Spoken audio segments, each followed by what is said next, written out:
नमस्कार, जय हिंद साथियों। कैसे हैं आप लोग। उम्मीद करता हूं कि आप लोग बहुत ही अच्छे होंगे, स्वस्थ होंगे, मस्त होंगे और अपने पढ़ाई में व्यस्त होंगे।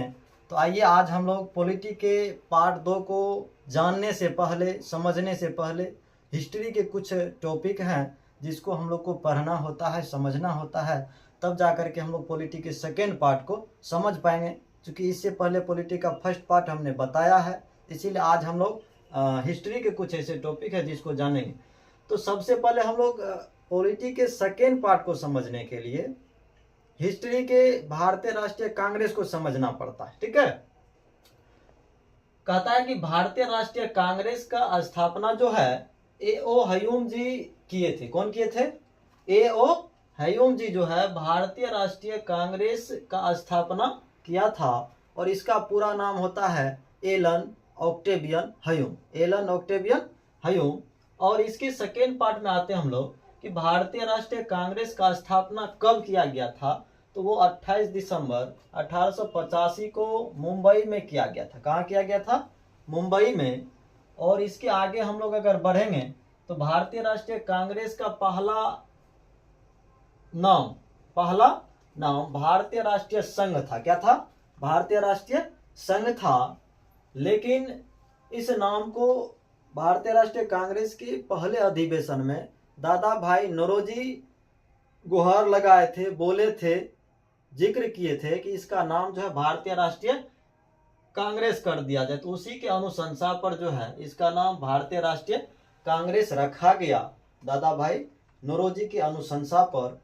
और यह दादा भाई नौरोजी जो थे एक पारसी अध्यक्ष थे, यानी व्यक्ति थे जो आईएनसी का 3 बार अध्यक्ष किया था। यानी भारतीय राष्ट्रीय कांग्रेस, इंडियन नेशनल कांग्रेस का 3 बार अध्यक्षता किया था, जो कि पहली बार 1886 में कलकत्ता में किया था। कहाँ किया था?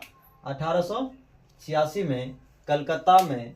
और दूसरी बार जो है 1893 में लाहौर में किया था। कहाँ किया था? दूसरी बार 1893 में लाहौर में और तीसरी बार 1906 में कलकत्ता में। मतलब कलकत्ता से शुरू किया और कलकत्ता में ही आके लास्ट कर दिया। आगे बढ़ते हम लोग। दादा भाई नौरोजी एक महान अर्थशास्त्री थे। क्या थे? महान अर्थशास्त्री थे जो धन निष्कासन का सिद्धांत दिया था। किसका सिद्धांत दिया था? धन निष्कासन का सिद्धांत। आगे बढ़ते हैं। दादा भाई नौरोजी को वयोवृद्ध पुरुष के नाम से जाना जाता है। क्वेश्चन यहाँ से आता है, भारत के वयोवृद्ध पुरुष किसको कहा जाता है? तो दादा भाई नौरोजी को कहा जाता है।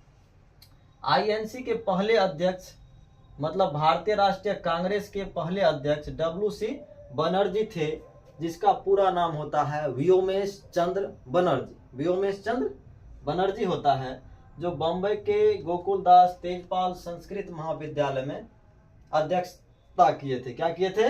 अध्यक्षता किए थे। और इसके आगे बढ़ते ए.ओ. हयूम एक सेवानिवृत्त, मतलब रिटायर, क्या थे? रिटायर आईसीएस अंग्रेज अधिकारी थे। कैसा अधिकारी थे? अंग्रेज अधिकारी थे, जो बंगाल का आईसीएस 1849 में बना था और 1882 में सेवा निवृत्त हो गया था। और सेवा निवृत्त होने के बाद इसके मन में विचार आया कि भारतीय राष्ट्रीय कांग्रेस का स्थापना किया जाए, ताकि जो है हम लोग का सेना का जो खर्च है, ढेर सारा भारतीय जनता के बीच जो असंतोष फैला हुआ था ब्रिटिश सरकार से, तो इसको कम किया जा सके, ताकि हम लोग अधिक दिनों तक क्या करें? शासन कर सके। ठीक है, इसी कारण अब देखो, इसी ए.ओ. हयूम को हर्मिट ऑफ शिमला के नाम से जाना जाता है। हर्मिट ऑफ शिमला के नाम से इसी ए.ओ. हयूम को जाना जाता है और इसे ही जनता का मित्र कहा जाता है। अगर क्वेश्चन आ जाए कि जनता का मित्र किसको कहा जाता है भारत में, तो ये हो जाएगा कौन? ए.ओ. हयूम। अगर हर्मिट ऑफ शिमला कह दे तो ये हो जाएगा ए.ओ. हयूम। और अगर कह दे कि भारत में पक्षी विज्ञान का जनक किसको कहा जाता है, तो ये हो जाएगा ए.ओ. हयूम जी। ठीक है, अब आगे आते हैं। ए.ओ. हयूम संपूर्ण भारतीय उपमहाद्वीप का दौरा किया था। मतलब ये ए.ओ. हयूम जो था ना, एलन ऑक्टेवियन हयूम, मतलब एक तरह से समझो कि भारतीय व्यक्ति के लिए भी और दूसरे तरफ से ब्रिटिश व्यक्ति के लिए भी सोचता था, दोनों के हितों में काम करने का प्रयास करता था। इसलिए इन्होंने ए.ओ. हयूम जो है संपूर्ण भारतीय उपमहाद्वीप का दौरा किया था। और आगे बढ़ते हम लोग। भारतीय राष्ट्रीय कांग्रेस के पहले अधिवेशन में, भारतीय राष्ट्रीय कांग्रेस के पहले अधिवेशन में 72 प्रतिनिधि ने भाग लिया था। कितने प्रतिनिधि ने भाग लिया था? 72।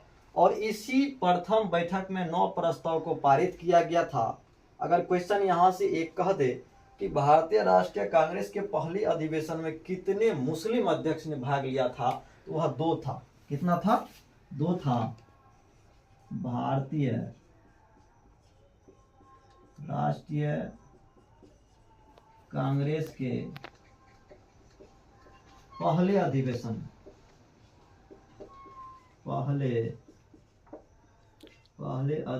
में 2 मुस्लिम प्रतिनिधि ने भाग लिया था। कितने प्रतिनिधि ने भाग लिया था? 2 प्रतिनिधि जो कि मुस्लिम प्रतिनिधि थे, उन्होंने भाग लिया था। और इसके आगे अगर पूछ दे कि भारतीय राष्ट्रीय कांग्रेस के पहले अधिवेशन में कितने बिहार से थे प्रतिनिधि, तो बिहार से एक भी नहीं थे।